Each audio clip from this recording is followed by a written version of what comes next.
করে এই সাগররুনির মামলার কার্যক্রম এগোচ্ছে না। তারা বিভিন্ন উপায়ে এই মামলা ঝুলিয়ে রেখেছে। আজকে যদি সাংবাদিকরা যদি তাদের সত্য প্রচার করতে না পারে, এই বাংলাদেশে অপরাধে ভরে যাবে। আজকে সাংবাদিকরা নিউজ পরিবেশন করে বলেই বাংলাদেশের সেই অধপরা গ্রাম থেকে শুরু করে সারা দেশে সকল নিউজ তারা দেখতে পারে, বুঝতে পারে।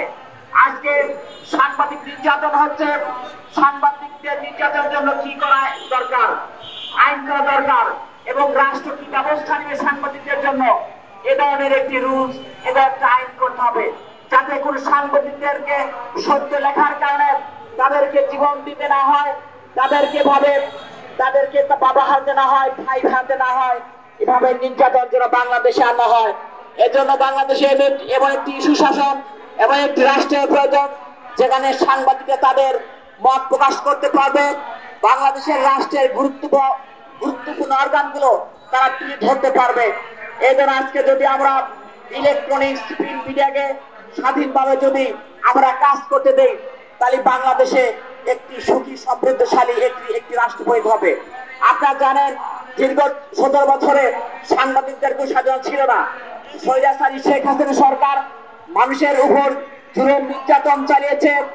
এই জুলুম নির্যাতন ইতিহাসে নতুন কিছু নয়, বহুত পুরাতন ষড়যন্ত্র, সেগুলোর জাল উন্মোচিত করে আমরা সাংবাদিকরা প্রমাণ করব, সাংবাদিকরা এই বাংলার সূর্য। আগে আমাদের প্রিয় ভাই বোন সাংবাদিক সাগররুনিকে হত্যা করা হয়েছিল,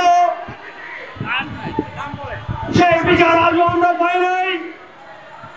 আমরা ধরে নিয়েছিলাম ফ্যাসিস্ট সরকারের আমলে কোনো সাংবাদিক নির্যাতন হত্যার বিচার আমরা পাবো না। আমরা ৩৬ জুলাই সাংবাদিকরা ছাত্র জনতার সাথে ভূমিকা রেখেছিলাম। আজকে ছাত্র জনতা অন্তর্বর্তী সরকারকে আজকে সুস্থ দেশ পরিচালনা করার জন্য বসিয়েছিলেন, কিন্তু আমরা কি দেখতে পাচ্ছি? আজকে মুদ্রার পিতা রূপে আজকে সেই গাজীপুরের সাংবাদিক তুহিন হত্যা হয়। সারা বাংলাদেশের সাংবাদিকদের উপর নির্যাতন হচ্ছে। সত্য প্রকাশ করতে গেলেই সাংবাদিকের কণ্ঠ রুখে দেওয়া হচ্ছে। এর কোনো বিচার, কোনো প্রতিকার আমরা পাচ্ছি না। সংগ্রামী সাথী বন্ধুগণ, আজকে আমরা বলতে চাই, গাজীপুরের সাংবাদিক তুহিন হত্যার পরে যখন সারা বাংলাদেশের সাংবাদিকরা আপনারা ঐক্যবদ্ধভাবে গাজীপুরের সাথে আন্দোলন করে তুলেছিলেন, থেকে শেষ 48 ঘন্টার মধ্যে সাংবাদিক তুহিন হত্যার 8 জন আসামিকে প্রশাসন গ্রেফতার করতে সক্ষম হয়েছিল।